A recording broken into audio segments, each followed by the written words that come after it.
Lepo pozdravljeni v oddaji In Vivo Veritas. Danes se bomo nagibali k naravoslovju. Z mano sta Aljoša Žerjal, predsednik Društva matematikov, fizikov in astronomov Koper, in Branka Žerjal, vodja Centra eksperimentov Koper. Naših sosedov pravzaprav. Lepo pozdravljena. Pozdravljeni. Torej, moram priznati, da ko sem prvič videla tablo Društva matematikov, fizikov in astronomov Koper, sem si rekla, na kak način se v prostovoljnem času ukvarjate s temi tremi znanostmi? V bistvu društvo obstaja že zelo dolgo časa, skoraj 70 let, torej smo že kar malo v letih. In pa tako je, mi smo vsi, ki se ukvarjamo s temi tremi področji, fizika, matematika, astronomija, se včasih radi družimo, si kaj povemo, predvsem pa smo želeli svoje znanja posredovati naprej najmlajšim generacijam, in to je bil tudi osnovni namen društva, da pomagamo pri tem, da populariziramo te dejavnosti, fiziko, matematiko, astronomijo. Ravno mlajšim, ker ravno pri mlajših se zdi, da tisti največji odpor, ki ga imajo v šolah, je ne prosim matematike, ne želim se ukvarjati z matematiko. Tako da na kakšen način se torej ukvarjate? Kako mladim res približati te znanosti? Zanimivo, da imamo mi popolnoma nasprotne izkušnje. Če se prikaže otrokom te stvari na simpatičen način, torej da se ne zahteva od njih, da se učijo neke stvari na pamet, tega se grozno otepajo. In postane vse skupaj zanimivo. Če prevedeš stvar najprej v igro, prav za najmlajše. No, to je zanimivo, ker recimo Branka z našimi eksperimenti potuje po vrtcih, po osnovnih šolah in povsod so zelo lepo sprejeti. Vse na vse zadnje eksperimentiranje, recimo, kakor ga počenjamo tu, je neka vrsta igra. Igra, ki te uči o tem, kako zares deluje narava, in to ti počasi malo zleze pod kožo. So strašno dosegljivi otroci, res v teh letih je neverjetno lepo delati z njimi. Torej, prav Center eksperimentov je taki, torej res še bolj približuje vse skupaj, posebej mladim. Je namenjen tudi odrasli publiki mogoče? Seveda, ja. Namenjen je vsakemu in vsem, poskušamo doseči res vse, ker tudi starejši lahko niso navdušeni nad fiziko, matematiko in astronomijo, glede na kakšne izkušnje iz šole, in tako so se jim lahko te znanosti zamirile. So pa zelo uporabne, recimo fizika nam razlaga svet okoli nas in v bistvu jo najdemo povsod, se srečamo z njo na vsakem koraku, in zdaj odvisno, koliko se vanjo poglobimo, si vsak lahko najde tudi pri nas nekaj zase. In hočemo malo vzbuditi to radovednost do raziskovanja sveta, kritično razmišljanje, pa da se ne bojimo delati napake, ker te nas vodijo še v nadaljnje raziskovanje in nadaljnja odkritja. Naravoslovje ravno v tem smislu bi lahko sicer pomagal k osebnostni rasti, ravno pri delanju napak, po drugi strani pa tudi pravijo, da ste naravoslovci tisti, ki si sami ustvarjate probleme, in to namerno. Veš kako je, ti si radoveden, radoveden človek naredi marsikakšno neumnost, ne vem. Recimo ona, ko je bila majhna, je skušala ugotoviti, kakšna je trdnost antene od televizije, in je ugotovila, ko je zlomila. Mislim, a veš, so simpatične stvari, ki jih doživiš v življenju. To je strašno pomembno, da ugotoviš, da obstajajo odzadaj neke zakonitosti, da stvari niso kar tako, da se kar nekje dogaja, ampak da poznamo te zakonitosti, in je zelo pomembno, da jih poznamo, ker drugače avioni ne bi leteli. Če ne bi znali skonstruirati resnično aviona, avtomobila, bicikla, karkoli, tako, da bi stvar delovala, Ne bi šlo, ne? Samo tako od oka bi hitro razpadlo. Ne? In to je fascinantno pri teh zadevah, da pravzaprav narava deluje po nekih principih, po nekih strogih pravilih in še lepše pa je to, da imamo eno čudovito orodje, s katerim se lotevamo teh zakonitosti in jih skušamo razumeti, in to je matematika. Matematika je čisti plod človekovega razuma, je izjemno lepa. Če jo nekje prisvojiš, je to nekaj tako lepega, ker je resnično odvrženo, so vse navlake vsakodnevnih prepirov, izkušenj in tako naprej. Ne. Tu moraš vsak korak, resnično vsak najmanjši korak zelo, zelo temeljito argumentirati, najti dokaze za to in samo eden na svetu, če najde kakšno šibko točko v tvojih dokazih, se skupaj sesede. Torej stvar je preverjena milijonkrat, je res nekaj, kar smo ljudje skupaj sestavili, že od Arhimeda, takrat, ko je tam po banji nekaj kričal, pa v neke kroge risal, pa tako naprej, ampak vsa ta znanja so lepo nadgrajujemo korak po koraku. Zato pa je matematika, recimo pa fizika tudi, sta pa zelo zahtevni v šoli. Ker tu, če prešpricaš eno leto, dragi moj, ne prideš več notri. Ker gre vse tako lepo po korakih. Zdaj, če ti zmanjka nekje vmes stopnic, obvisiš na uni stopni, kjer si končal. In samo gledaš une te druge, te gor. Zdaj, ravno v šoli se marsikdo izogiba šprica, mogoče šolo zaradi tega, ker se mu zdi, da matematika konkretno ali je ne najdemo v naravi, se pravi, se nam zdi nekaj odmaknjenega, ali pa da ni uporabna. Bi se strinjala s tem? Pa kje pa, lepo te prosim. Matematika je nastala tako, za prsti, recimo. Pa so šteli vreče žita, pa so jih nekako morali prešteti, povedati, koliko jih je. Ne? Tako nekako, torej, matematika je nastala, recimo vse računanje, ko govorimo o številih, je nastala čisto iz vsakodnevnih izkušenj. Ne? No, potem so se stvari razvijali v dosti bolj abstraktne sfere, že kaj so Indijci, Grki, Arabci, so upeljali notri stvari, ki pač niso več vezane samo na koruzo, žito in te zadeve, ovce in tako naprej. In pravi, saj vsak otrok ve, začne takoj šteti 1, 2, 3, 4, 5 s prsti, ko mu jih malo zmanjka, so težave. No, pa so težave, recimo, ko zaideš v področje negativnih števil. Ampak tudi tam se da otroku razlagati. Ti imaš recimo 5 kovancev, pa nekdo ti nekaj posodi, zdaj si pa dolžen 5 kovancev, si v minusu. Vse je v tem, da znaš stvar otroku prikazati, da mu postane všečna. Glede na to, če smem izdati vajno sorodstveno vez, da je matematika v tem primeru ostala v družini, si sama mogoče imela kdaj, kljub temu, da so te zelo zgodaj izpostavili tem znanostim, si mogoče tudi sama kdaj razmišljala, da mogoče pa to ni najbolj zate? Kako si sama pristala vendarle na zadnje v tem poslu?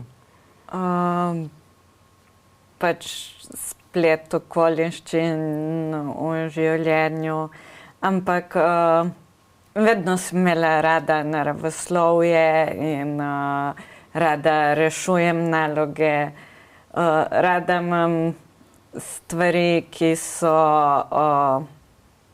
da vem, 1 + 1 je vedno 2, pa ni 3, ko recimo v kakšnih drugih vedah, v socialnih odnosih, psihologiji stvari niso vedno tako jasne. Tako da iz tega sem pol orbitirala na naravoslovje.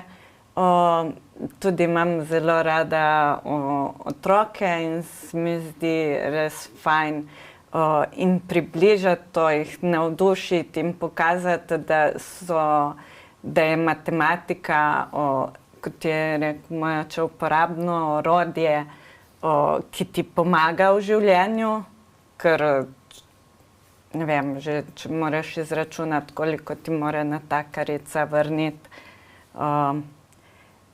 Pa pri fiziki se mi zdi to, dosti ljudi pač se ustraši formul v knjigah in tako, in zato mi poskušamo to predstaviti tako, da to izkusijo.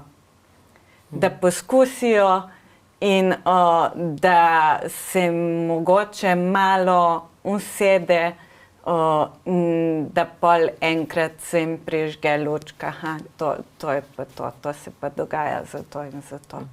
Kakšno pa imate, mogoče, če bi lahko povedala, za kakšen primer poskusa, ki jih lahko preizkusimo v centru? Zdaj, en izmed najbolj zanimivih, tako so recimo škripci, kjer se lahko sam sebe povlečeš pod strop, ker ti škripci pomagajo, je to 4-krat lažje. Tako ga imajo obiskovalci zelo radi.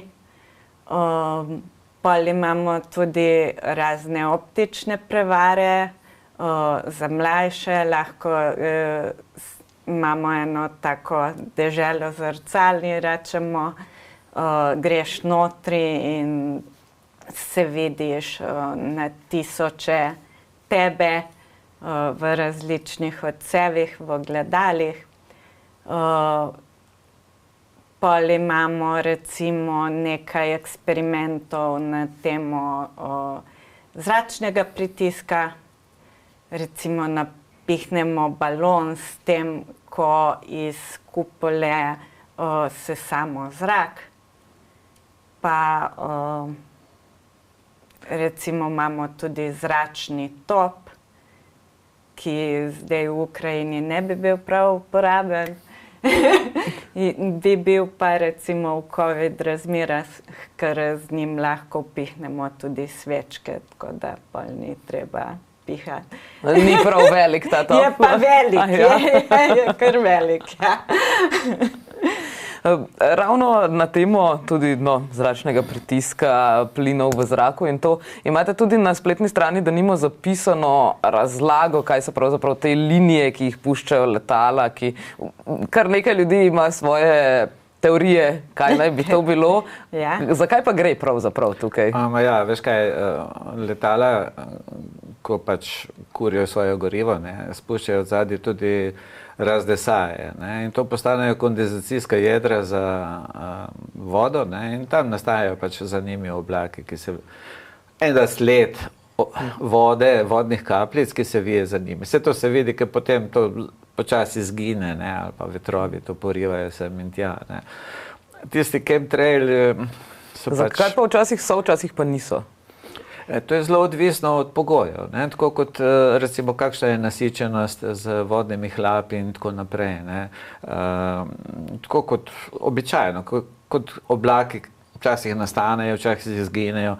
Če se gleda nek oblak, malo se dviguje, pa kar naenkrat izginejo te oblaki. Zelo odvisno pač od temperature, od pritiskov, marsikaj. Tako da včasih so, včasih pa ni. Čisto normalno. Ja, marsikoga ravno bega to v zadnjem času, sta verjetno zasledila, da se je pojavilo kar nekaj teorij, da so te linije za letali lahko marsikaj od tega, da jim povzročajo točo, mečejo dol. Tam je bila posebej inovativna, da mečejo s tem dol tudi stvari, ki bojo onemogočile rast hmelja, ker se je zgodil pač prevzem velikih pivovarn v Sloveniji.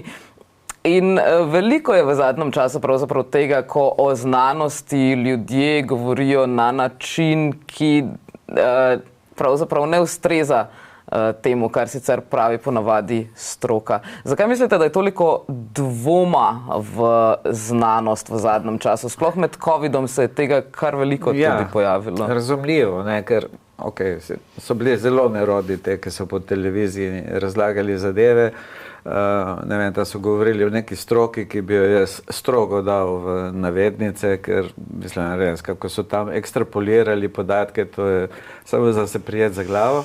Ampak je normalno, namreč znanost je težka. ti si že prej omenjala, da recimo že matematika v osnovni šoli dela ljudem težave, ne. Tle pa govorimo vseeno o stvareh, ki so malo bolj kompleksne, ne, jih je treba razumeti, ne, in je treba dosti se v to poglobiti notri, da lahko temu slediš, ne. Najlažje je pa potem, si izbrati krajšnice, ne, in so pol neki čudeži, pa neke fantastične zadeve, pa so vesoljci, pa kaj. Jaz razumem ljudi, to so krajšnice, oni bi si radi odgovorili v sebi, naši možgani so tako narejeni, da hočejo odgovore, ne. Vendar odgovori bojo vedno v okviru tega, kar ti znaš, ne. Odgovor ne more sprejeti nek odgovor, ki je njemu samemu nerazumljiv. Zato si stvari poenostavlja, velika večina ljudi pač ni izobražena v tej smeri, ne, in hoče pa imeti neke odgovore, no, in pa si pač pobereš oni odgovor, ki je najlažji, ne. Vse jih je polno na internetu, tako da imamo s tem probleme, ne, probleme imamo ravno s tem, ker se je treba tu veliko učiti. Vse te fakultete, ki imajo matematiko, fiziko, so zelo težke, da jih končaš. Dosti lažje je na kakšne druge, ker teh dveh ved ni, ne. In je treba vložiti veliko notri, da kaj razumeš, ne. Tako da je pač, jaz razumem ljudi, da se ne razumemo. No, ampak v primeru tudi eno teorije, da je Zemlja ravna. Bi fizika lahko delovala, če bi bila Zemlja ravna, ali ne bi več delovali nič od tega? Veš kaj, jaz sem hočel še vzgojiteljice, se spomnim, sem rekel, evo, zdaj smo v stari Grčiji, ne? In zdaj vi brez tehničnih pripomočkov mi dokažite, da se Zemlja vrti okoli Sonca. Da se sploh vrti, recimo, ne, v tem smislu, da je ravna, ne. Mi niso znali, ne. Te stvari niso enostavne, ne. Človeštvo je potrebovalo ogromno časa, ogromno zelo pametnih ljudi za to, da so razumeli, kaj se pravzaprav dogaja, ker vsakodnevna izkušnja je taka, da je vse skupaj tu ravno, Sonce vzhaja in zahaja, kje je tle Zemlja, ki se vrti okoli njega, ne. Tako da, recimo, so imeli težave takrat, ko so skušali upeljati to, oni so razumeli, to je bila peščica ljudi, ki je to razumela takrat, ko so recimo vzeli heliocentrični sistem. Da je to zlezlo ostalim pod kožo, so rabili stoletja, da se je to najprej preneslo v šole. Šole so namreč strašansko pomembne za to, da se prenaša neko znanje in da tudi ta znanja filtrirajo, da sporočajo naprej znanja, ki so verodostojna. Zato je treba res zelo paziti, kaj se v šolah pripoveduje, ker to se pač vtisne notri v ljudem. Kar je še pomembno zdaj, mi imamo zdaj hudo konkurenco v umetni inteligenci, je resnično hudo inteligenco. Mi se ne zavedamo, da umetna inteligenca zdaj je konkurenca človeku. Namreč otroci zdaj mislijo, da je njihovo znanje vse v tem, da malo s prstkom po ekranu in da so vsa odgovori tam notri spravljeni, ne. Noben se je težko jih prisili, da se kaj učijo, ker vse je vse tam, ne. Mi smo vsa naša znanja predali strojem in počasi zgubljamo ta znanja, ne, ker ni več ljudi, ki bi znali to narediti, ne. Recimo, ko je propadlo Rimsko cesarstvo, smo rabili 2000 let, da smo znali zopet delati beton, ne. Tako da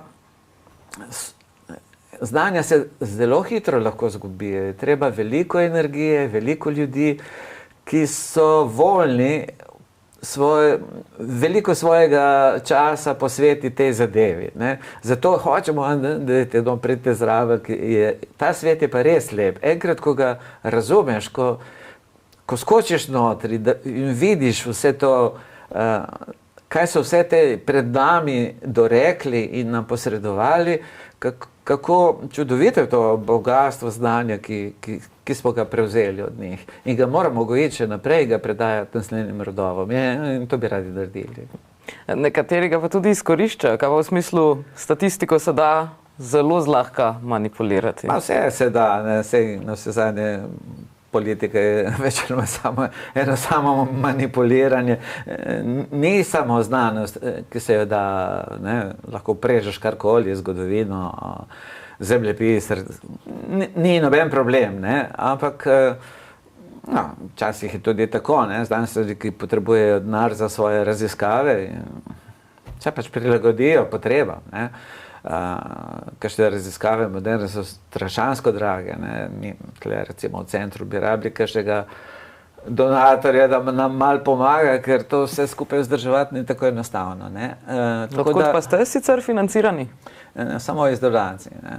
Nekaj nam pomaga mestna občina Koper, drugače pa nič, ne? Ampak to so res majhne zneski, ne? Tako da je dosti volonterskega dela, ne? In našega dela zraven, ne? Ker se nam zdi pa strašansko pomembno to, no? Da prenašamo ta znanja mulariji, ki drugače, da ne igrajo samo igric. Sej, a imate v centru tudi kaj, po fotografijah sodeč izgleda, kot da je vse precej analogno, če se tako izrazim, ampak a imate tudi kakšne digitalne poskuse zdaj že? Verjetno je to malce lažje narediti kot mogoče, ne vem, vsaj kar se kakih plinov tiče, ki so verjetno težko dobavljivi, dragi, ali pa kakšne druge sestavine, je verjetno malce lažje si pomagati. Nimamo mogoče kakšnega, no, recimo imamo razstavo o temu, kako s sonarjem posneli luknjo od ladje Rex. Pa recimo, kako potuje zvok. Ampak imamo raje res stvari, ki jih lahko primeš, vidiš, slišiš in vidiš dejansko, kako se dogaja, da jih boljše razumeš in da se bolj vtisnejo kot tisto, kar je na ekranu. Kaj pa z zvonjem tudi kaj eksperimentirate? Zaenkrat še ne. Smo imeli zdaj eno delavnico o čutilih, kjer pa smo imeli tudi, pač smo se posvetili vsem 5 čutom, tako okusu, vonju, tipu, vidu in sluhu. Ja, ker to z vonjem hitro zapolniš prostor, ne? Ja. Sej, kako pa je pravzaprav sploh prišlo do ustanovitve Centra eksperimentov? To ste na društvu nek dan rekli, Madona, to bi bilo pa res, res dobro, da še tako pristopimo. Ja, imeli smo eno kolegico, ki nam je pri tem veliko pomagala, potem tudi razmere tle so bile dokaj ugodne na sami občini, da smo dobili prostore in pa smo pač začeli z veliko entuzijazma. Zakon Samonih sta recimo te eksperimente veliko sama izdelala, veliko je pač dela vloženega notri vseh članov društva in to se počasi pač gradilo, dograjevalo.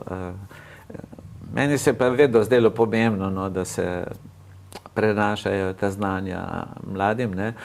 Imam zelo ugodno izkušnjo, recimo sosedov sin je bil Bulček, je vedno zahajal v center, no zdaj, ko študira fiziko v Ljubljani, je pač vodilni v svojem letniku, ne.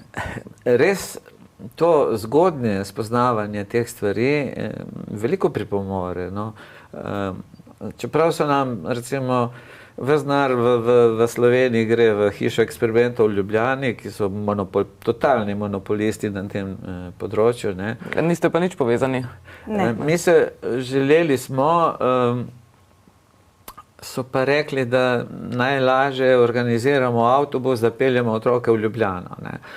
Jaz sem jim povedal, da je relacija iz Kopra do Ljubljane natanko enaka, kakor iz Ljubljane v Koper, ne, in da lahko tudi oni organizirajo kakšen avtobus, pa pridejo dol, ne.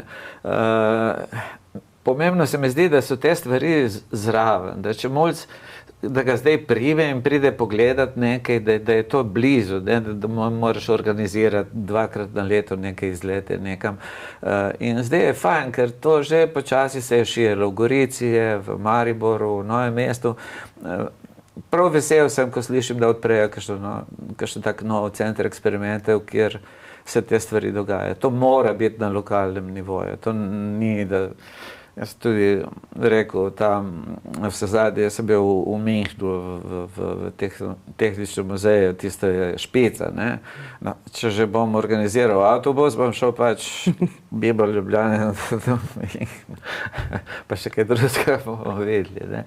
Ne, obvezno je to, da je v lokalni skupnosti, da navdušuješ tiste ljudi, ki potem bojo prišli nazaj in vlekli voz naprej, ne.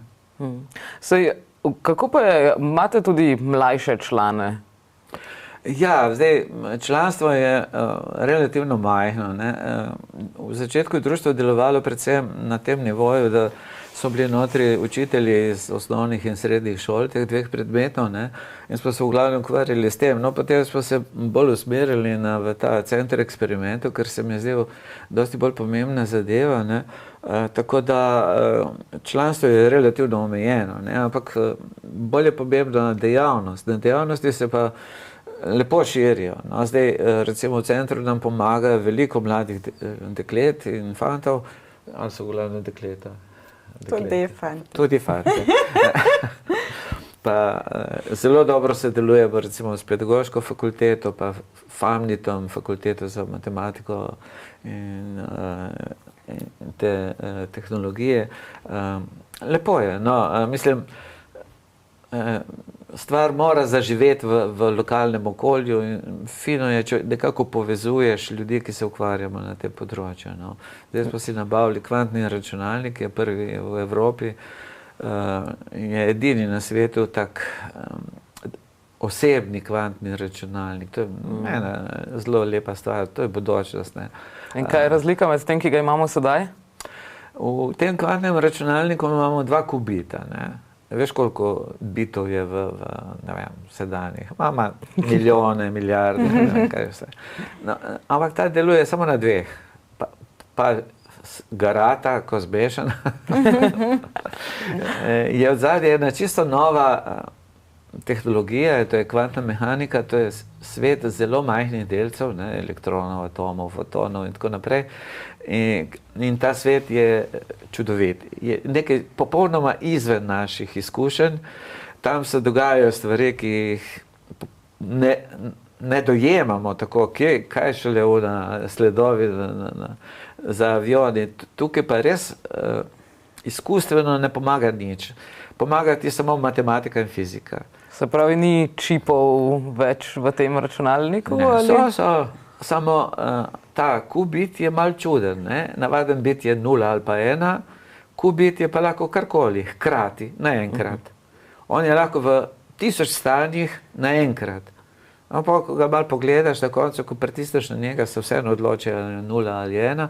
In je ta tehnologija, ko so te osnovni elementi lahko v kateremkoli stanju hkrati, in potem greš proti rešitvi in na koncu dobiš verjetnosti nekih rešitev, recimo kako naložiti kontejnerje na neko ladjo in boš dobil ven optimalno rešitev naenkrat.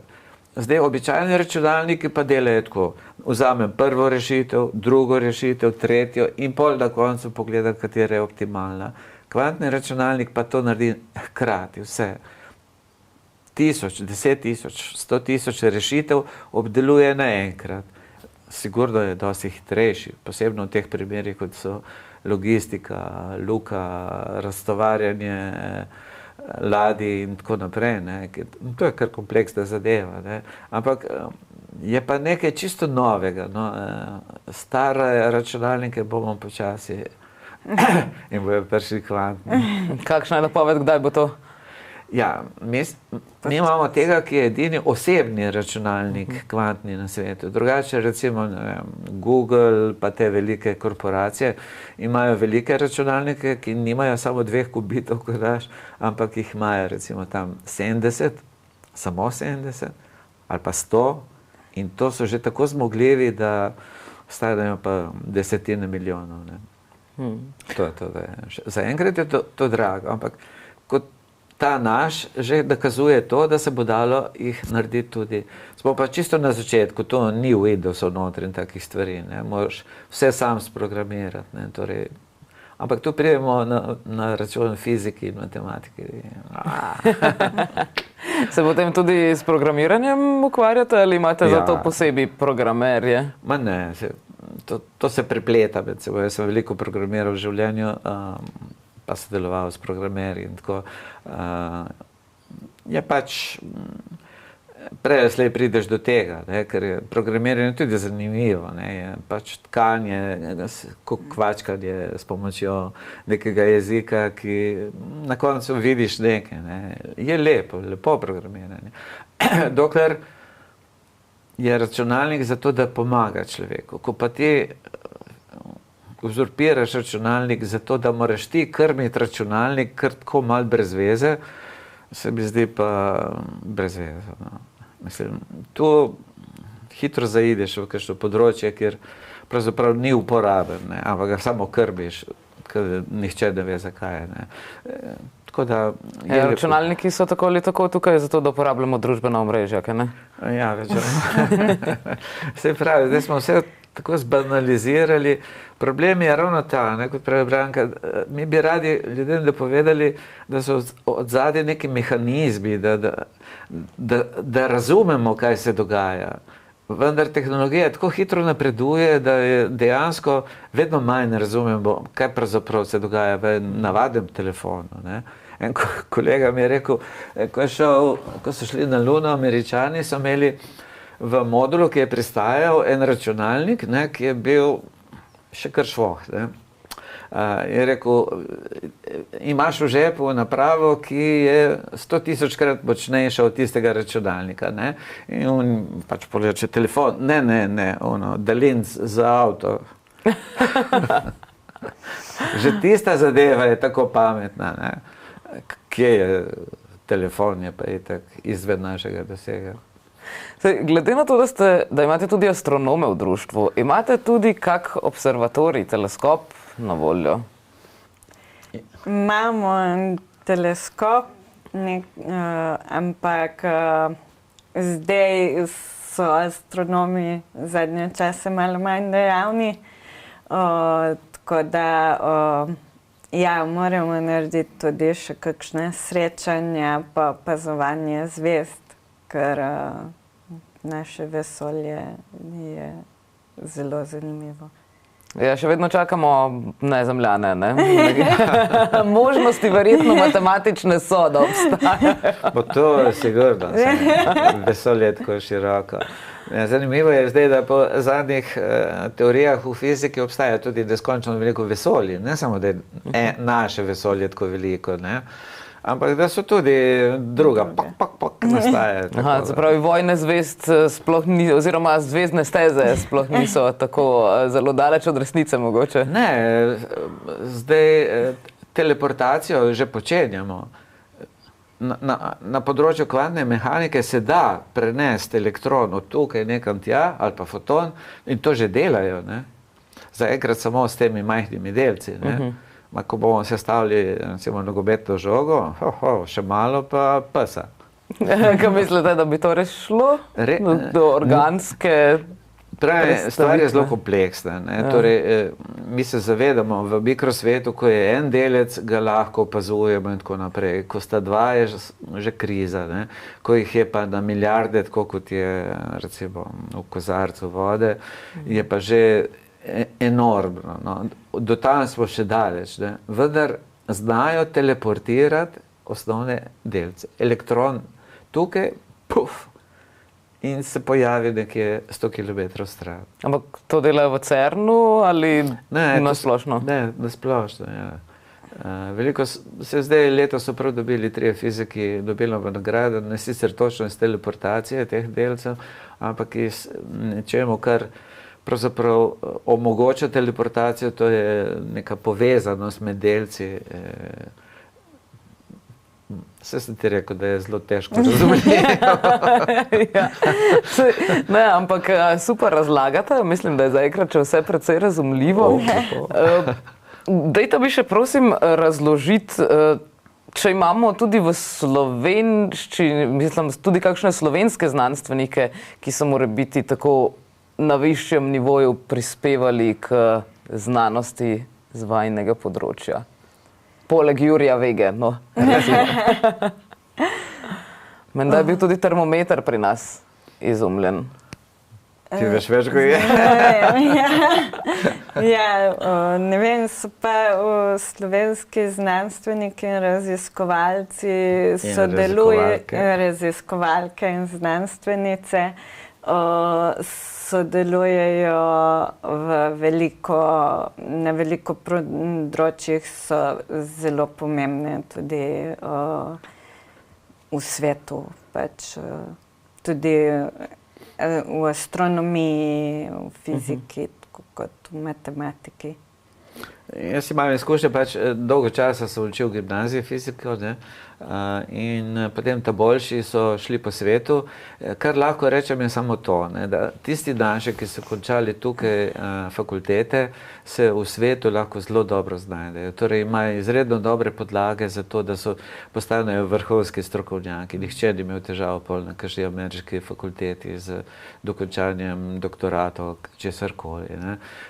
Je pa tako, ne, tudi v svetu znanosti, predvsem v Ameriki, pa ne zahtevajo samo znanja, ma tudi moraš biti komolce, ne? Tam se prerivajo, to je, vsi bi Nobelovo nagrado, to so prav timi, ki delajo vse po nekih načrtih, kako bojo na koncu dobili Nobelovo nagrado. Tisto je malo grdo, no? In moraš imeti tudi močan želodec, tako da mi, ki smo tle vseeno malo vzgojeni, bili še starejši v socializmu, pa v teh prehodih, to kruto, ta kruti kapitalizem težko prenašamo, no? Lažje se uveljavljajo v laboratorijih tle v Evropi, recimo, ne? Poznam kar par dijakov, ki so precej uspešni, ne? Tako da, zdaj pa se dosti dela tudi od doma, ne? Recimo en dober fizik pri nas, ne vem, živi v Gorici, pa dela za ameriške inštitucije. Torej smo čisto na svetovnem nivoju po izobrazbi, če se končajo tukaj fakultete in smo lahko, kako reči, kjerkoli. Mi smo organizirali tukaj že leta 1985 fizikalno olimpijado, to si bi mislil od nekaj upravljanja. Ravno sem mislila, tekmovalnost pa fizika. Jaz sem veliko sodeloval z dijaki, ki so jih pripravljali na tekmovanja, ne? Čeprav za sama tekmovanja nisem nikoli vedel, kaj pravzaprav iščemo. Iščemo naravne talente, tisti, ki po naravi dojemajo recimo fiziko, ne? Ali iščemo natreniranost, torej tisti, ki je naredil tisoče nalog, ne? Pa še profesorja ima, ki pozna naloge, ki bojo se pojavljali tam na tekmovanju, ne? Ker če ti rešiš eno nalogo, brez tega, da bi ti povedali, kako se rešuje, si genij. Če ti nekdo pove recept, si kuhar, ne? Ja. Tako da, no, tle smo v Portorožu organizirali fizikalno olimpijado, so prišli z celega sveta, ful so se imeli lepo, Portorož je sijal v soncu, kot se temu reče, na gimnaziji Koper smo imeli še praktični del. Zelo lepo je bilo. No, pa to je bilo samo enkrat? Takrat, leta 1985, sem jaz organiziral, mislim, sem bil med organizatorji, ne. Potem je bila tle tudi matematična olimpijada, ki je organiziral sedanji minister za šolstvo. Tako da tle na obali smo kar bili pridni, no, glede tega. Smo se izkazali tudi kot dobri organizatorji, ne, teh stvari. Se to še odvija zdaj? Vsako leto. To del DMFA Slovenije organizira republiška tekmovanja, pa tudi olimpijade. Zdaj mislim, da je bila matematična spet v Portorožu pred kratkim. Kako pa izgleda olimpijada? Gre to za tako kot vprašanja kot na Vegovem tekmovanju ali? Veš, običajno je, no jaz lahko povem, kako je fizikalna, ne, ker sem jo pač pomagal organizirati, imaš teoretični in praktični del, ne. Na teoretičnem delu rešuješ neke fizikalne naloge, ne, pač ti napiše, ne vem, Vse si predstavljaš, no. Pač moraš znati uporabljati enačbe in biti še malo bister za to, da priješ do nekega. Ki jih imaš lahko zraven ali jih moraš vedeti na pamet? Lahko imaš zraven karkoli, tako ti ne pomaga nič, če nisi dovolj bister. In na koncu moraš priti do nekega rezultata, ki ga dvakrat počrtaš in tako, ne, in pogledajo pol, če je šlo vse v redu, ne. Potem je pa še eksperimentalni del, recimo tle smo prvič upeljali laserje pa računalnike kot pripomočke pri tem delu eksperimentalnem, ne. Tam pa moraš nekaj narediti, ne, prav z poskusom priti do nekega rezultata, ne samo z svinčnikom, ne. Tako na teh dveh nivojih, no, in potem zbiraš točke in tako. Zelo so bili vedno dobri v Rusiji, ne. Oni imajo tako, ne, da pri svojem 200-milijonskem narodu naredijo najprej lokalne zadeve, potem je vse državne in tako naprej. No in potem na koncu dobijo recimo 50 najboljših, ne. In od teh 50 najboljših ali 100 grejo v Moskvo na univerzo, kjer jih trenirajo samo za olimpijado, ne. In potem od teh gre 5 na olimpijado, ne. Pa si lahko predstavljaš, da večinoma pobirajo prva mesta, ne. Tako kot gimnastiki. Ja. Se zelo, ampak mora biti paziti, ker recimo Američani nimajo takih stvari, ne. ZDA, ne, mislim, kot Amerika je velika, ne, južna, severna, tako. Oni raje kupujejo ljudi, ki imajo znanje, ne. In tu mislim, da v tej tekmi med Kitajci in Rusi veliko vlagajo v razvoj svojih ljudi, svojih znanstvenikov, že na vseh stopnjah in dobivajo ven res odlične zadeve, ne. Tako da, dolgoročno, ne vem kaj, mi smo za to, da bi se otroci učili, da bi kaj znali, no.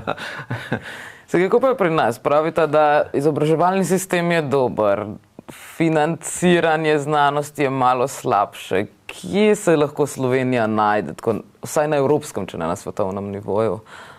Pa ne vem, po moje je to zelo odvisno, veš. Zelo je odvisno od ekip, ne. Če imaš ti neke vodje, ki hočejo priti do nekih rezultatov, ki si želijo, ki so sposobni, ki bojo tudi ekipo okoli sebe naredili samih sposobnih ljudi, ne. To je namreč značilno v vseh ekipah, ne. Če je šef dovolj bister, ne, bojo tudi njegovi podrejeni, ne. Če šef bolj lole, ne, potem veš, kaj so šele naslednji, ne. Povsod je tako, ne, tudi v znanosti, ne. Tako da tisti, ki ima krmilo, ne, je zelo pomemben, ne. Tako da pa so ko mehurčki, ne, nekje je pač odvisno, nekdo je okoli sebe zbral sposobno ekipo, ne, seveda pol počasi njega zmanjka ekipe, ne. Tako da, ampak mislim, še pravi, da naši kadri so dobri, no, in bi lahko, mirno se lahko vključujemo v evropske projekte in znanje, ne. Kar se mi zdi pa pomembno je pa, da bi ostali tukaj ljudje, ne, in tukaj razvijali zadeve, ne. Kaj bi pomaga, če gre mulo, ki je zelo bister v nek nemški inštitut in tam ne vem kaj dosega in bomo vsako toliko rekli, imamo nekoga, ki je strašno priden, ne. To nam tle ne pomaga kaj dosti, ne. Ne ostanejo tle, ne. Se lahko delajo od doma, ker življenje tukaj je the best, res. Ja, nekaj jih tudi očitno ostaja tukaj, sabo sta prinesla 3 knjige. Tako je. To ste izdali pri društvu? Ja, to so knjige izdane od društva. Prva je bila izdana o 40-letnici delovanja društva in je o samem delovanju društva. Ta druga je o fizikih in fizičarkah na obali. In ta tretja je o matematikih in matematičarkah tudi iz obale. Se pravi, so notri njihovi prispevki ali ste to splošno pisali o njih? Ne, njihovi prispevki. V bistvu nekaj vrste življenjepisi, ne. opis njihovih dejavnosti. Vsak je opisal malo sebe in si dal še slikce notri, tako da imamo zbrano to. To se mi zdi zelo pomembno, da se ve, da so bili tukaj ljudje, ki so prenašali to zahtevno znanje naprej in da je nekako zbrano v knjigi. Ne. Kot je rekel naš slavist Jože Hočevar, ko je enkrat v knjigi, on je vse to nam pomagal pripraviti, je rekel, to gre v zgodovino, ne. To se ne zgubi. Ne. Tako da je zelo fajn. Veliko ljudi se s tem ukvarja in veliko ljudi prenaša svoje znanje naprej. Mukotrpno, dobro.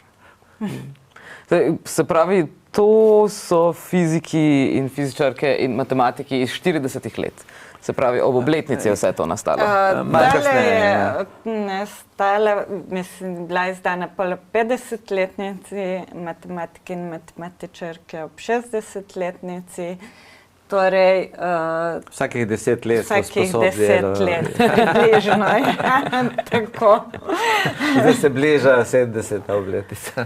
Kdaj bo točno? 25? Leto, naslednje leto, Ja, ne? Ja, tako. 25. Ja. Tako da, bomo pripravili še eno. Ja, še 2 leti bo šlo? Bomo potrudili. Katera bo tokrat? Boste malce obudili astronome? Astronomi vidim, da še nimajo svoje knjige. Ja, astronomov je zelo malo, veš. Je res, ne vem, bo nekaj povzetek vsega skupaj, verjetno. Gradiv, ki jih imamo in ki smo jih ustvarili ali tokom vseh teh let. Kaj imate še kakšno gradivo, ki ni tukaj, pa je dostopno javnosti mogoče? To so recimo, mislim, veliko stvari je na naši spletni strani, tudi razni filmčki, pa opisi eksperimentov, pa kakšne eksperimente lahko najdemo v vsakdanjem življenju, če le pogledamo malo okoli sebe. Naprimer? Z zanimanjem. Žuna antena, ki je... No, ta ni predstavljen. Dobro, da danes se na kabel. Ja, ne vem, recimo, že če pogledamo svojo cev v žlici, kako smo obrnjeni, če je obrnjena proti nam, kako če jo obrnemo drugače, kako so izdelani znaki, recimo za kolesarske steze ali pa recimo napis za avtobusno postajo, zato da ga vidimo oddaleč, tako kot mora biti. Je, če pridemo blizu, čisto razpotegnjeno. In take stvari, mislim, pač tudi z optičnimi iluzijami in tem hočemo pokazati ljudem, da dostikrat naši možgani, naša čutila se nam zlažejo.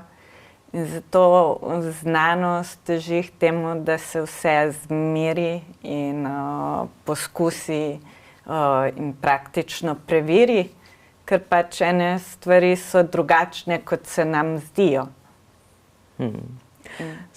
Mimogrede, poletje je zdaj, verjetno ste vsaj z društvom, no, pa verjetno tudi s centrom vsaj malo počitniški.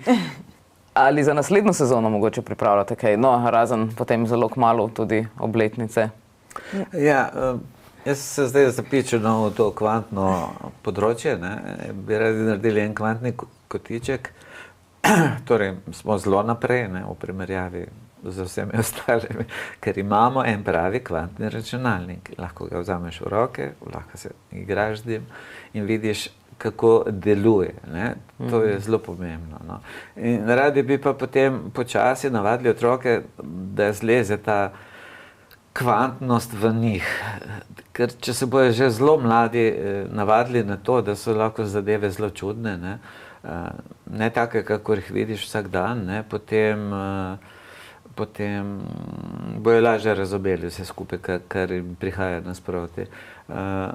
Zdaj tle imamo dve področji. Eno je recimo valovanje delec, torej valovanje, to verigo bi radi od borja pa ne vem, valovanje na vodi, prešli na valovanje, recimo, da so delci tudi lahko valovanje in hitro pridemo pol do opisa delca, ki ga opisujemo z nekimi valovi, ne, da pravzaprav, kaj se, ta kozarc ni ravno tle, čisto tle, ne, ampak je zelo velika verjetnost, da je tle, ne, torej njegova valovna enačba tukaj ima zelo visoke špice, ne, lahko je pa en košček tudi nekje v eni drugi galaksiji. To so take stvari, ki v glavi puščajo malo problematične prostore, ne.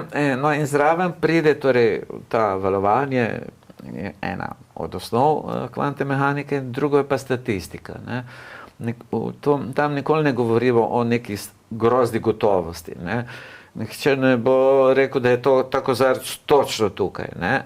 Ampak je nekako razmazan po prostoru, ne. Ta razmazanost za nas, ki smo veliki, je zelo majhna, ne, ker ga primeš v roko, ni da ga loviš tam okoli po mizi.